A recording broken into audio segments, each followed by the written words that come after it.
Driftless day 0. Day -1. Pre-drift. What was the documentary called? Discovering the Drift? Discovering the Driftless. That's wrong. Decoding. Decoding the Driftless. Decoding the Driftless. List. Pre-decode. Driftless still a mystery. What do you think happened? Okay, here's my pick. Well, I think they built a wall around the spot they wanted to be driftless, and then waited.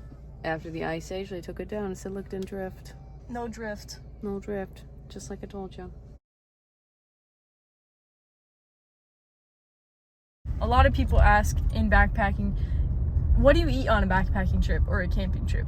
This is gonna be my food for the next 3 days. It's a Thank you, Zena and Byron. 24-hour trip. Oh yeah, and we're getting caribou in the morning, so. The grain belt. It's day 1 of Driftless Diaries, aka pre-drift.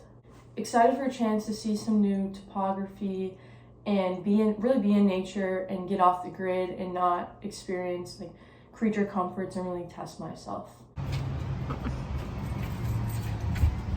Oh my god. You see that? The topography of, you don't see that very often anymore. You don't do the ridges. Look at the ridges. Do you see the difference in the layers? Yeah, we don't see that anywhere else.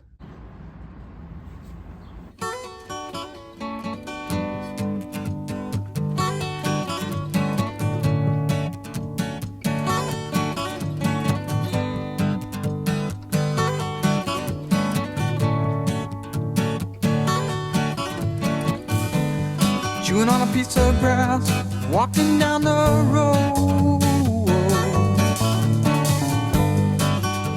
Tell me, how long you gonna stay here, Joe?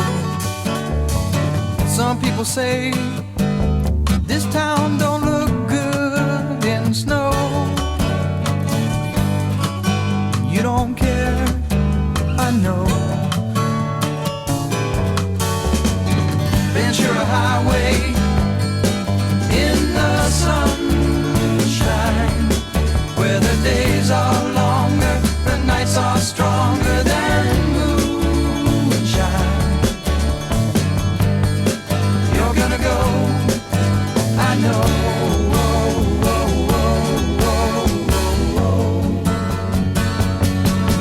Cause the free wind is blowing through your hair, and the days surround your daylight there. Seasons crying, no despair. Alligator lizards in the air, in the air.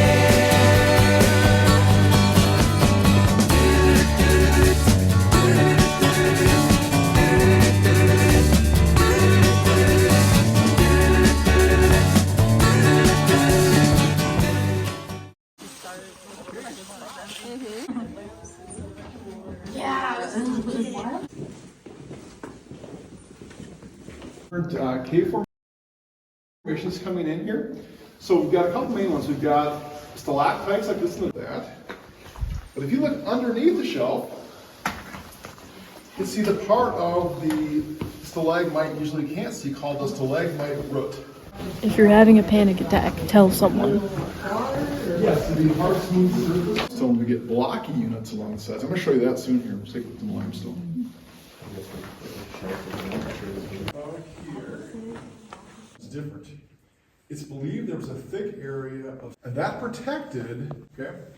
And we're going to see much better examples for Buddy. There's a carrot sticks above us. Karen.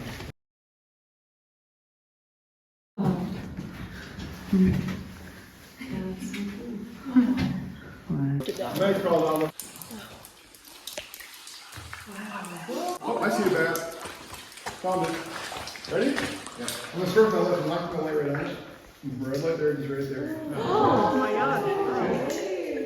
Who wants to guess which passage this is? Fourth avenue. Very good, it's fourth avenue. Web this is still actively forming down here. The small soda straws here as well. Ski time.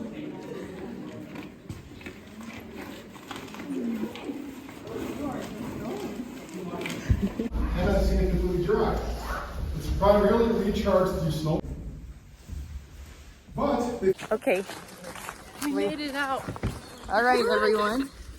Okay, what'd you think? Saw lots of bats. Did not have a panic attack. Right. So the water kind of filters down through here and it goes into cave passages, carving away caves. How many of you have heard of this term, whole area here? You know? And the material, that whole top just collapsed. Making very different types of about to collapse. That's Goliath Cave right there. Goliath Cave. It's a Goliath Cave. So sometimes these sinkholes will not you get enough water going swirls around, you get sucked right into the ground and never see you again. You die. They are. Startle them. Friend and not foe. Frozen. My coworkers actually.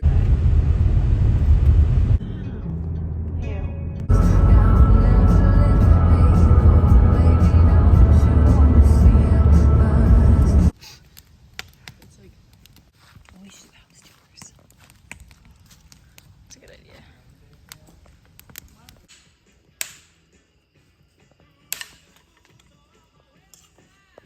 How are you guys' potatoes? So good. So good. We gotta put that in a different. Yeah. Okay, but what about almost done? How almost?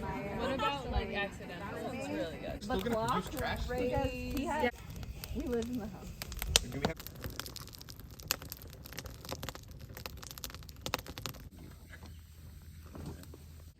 It's nice.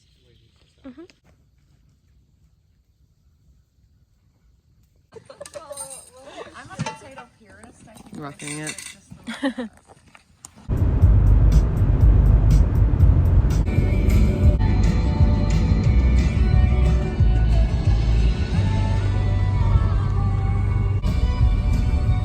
Oh my god.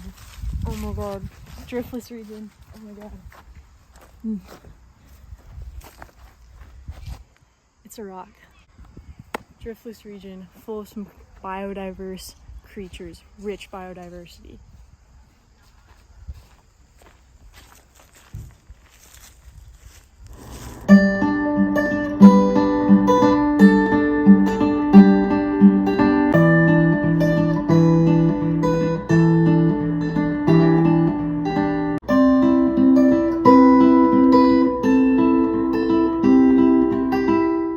Some pretty old rocks here. And then on top of that is where we have the Oneata dolomite, and a reminder from what we learned from Greg yesterday. Dolomite indicates that, you know, it formed during a period where the seas were shallower. So dolomite forms when there's a lot of magnesium present in shallow seas. I'm gonna stop here and talk a little bit. You know, one thing that we saw in the documentary, so out of the 3 types of exposed rock that we can see, sandstone on the very bottom, that's the thing that we hiked up. We were in kind of like, should we move on?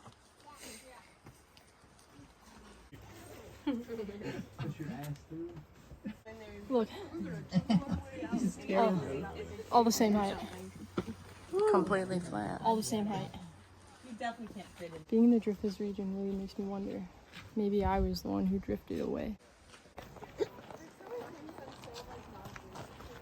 Immediately.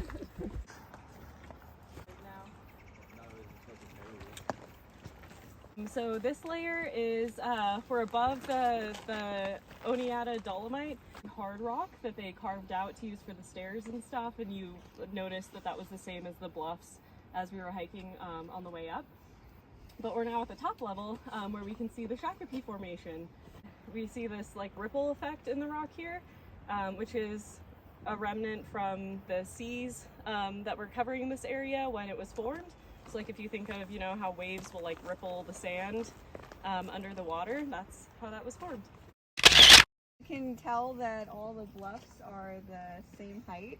They used to be the ground surface, They're not protruding.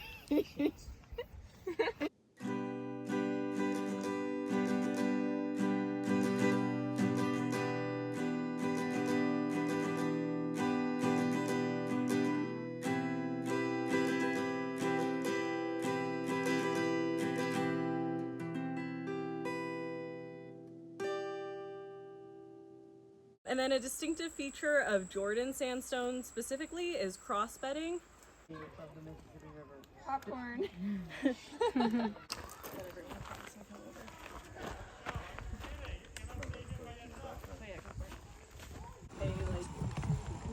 Some big wormholes. Yeah. And then a lot of like the crevices that are characteristic of the karst region. So again, that's from that mildly acidic water eroding, like forcing itself into the cracks. And yeah, that's it.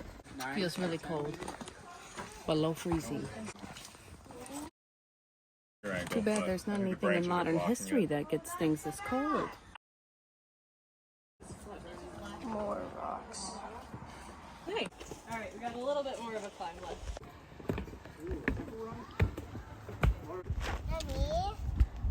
No, just to that mountain. Or